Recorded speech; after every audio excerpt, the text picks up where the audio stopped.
我叫连达，我是辽宁大连人。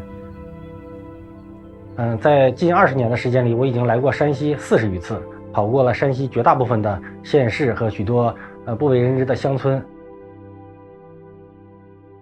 画过了将近1000座古庙，留下了1300余幅古建筑作品。自豪地说，我比许多山西人还了解山西。就是99年的夏天，这是我第一次来山西。我看的第一个古建筑就是太原的晋祠，我就感觉就像是回到了这个明清时代的历史时空里。我突然一见钟情似的就喜欢上了这种感受。我觉得为什么不拿一张纸把它画下来？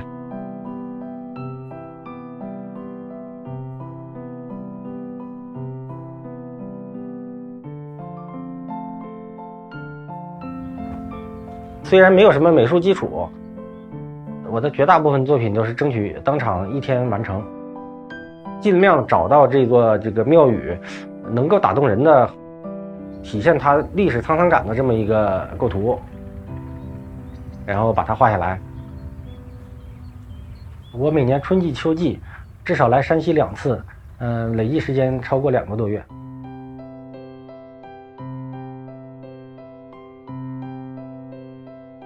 所以说我来山西寻访古建筑呢，是因为山西的古建筑保有量、涵盖年代之广，现存数量之多，都是在全国可以说是居于首位的。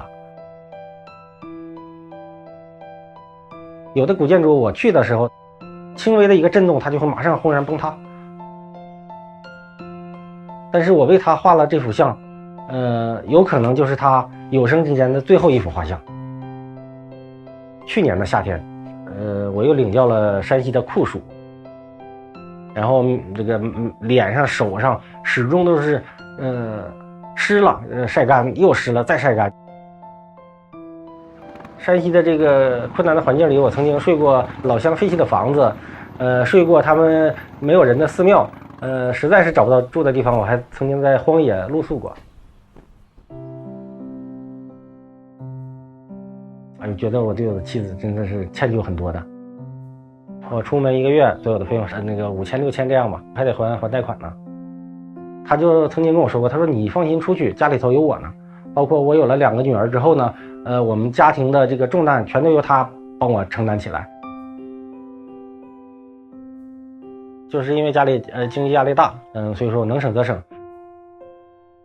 出门的时候就是买1瓶水的话，如果要是有1块5的，我就绝不买2块的。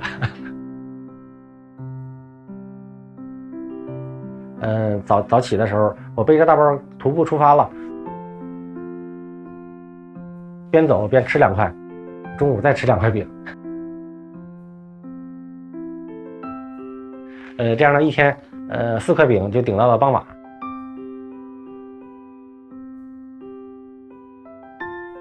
在2012年的时候，当时抱着玩的心态吧，投了一下稿，那真出版了一本叫《山西古建写生》的这么一本作品集。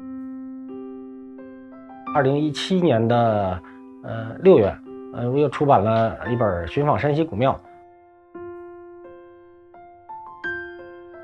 其实有的时候我没想过，我真能坚持了将近20年，到最后就变成了好像是我人生的一个方向吧。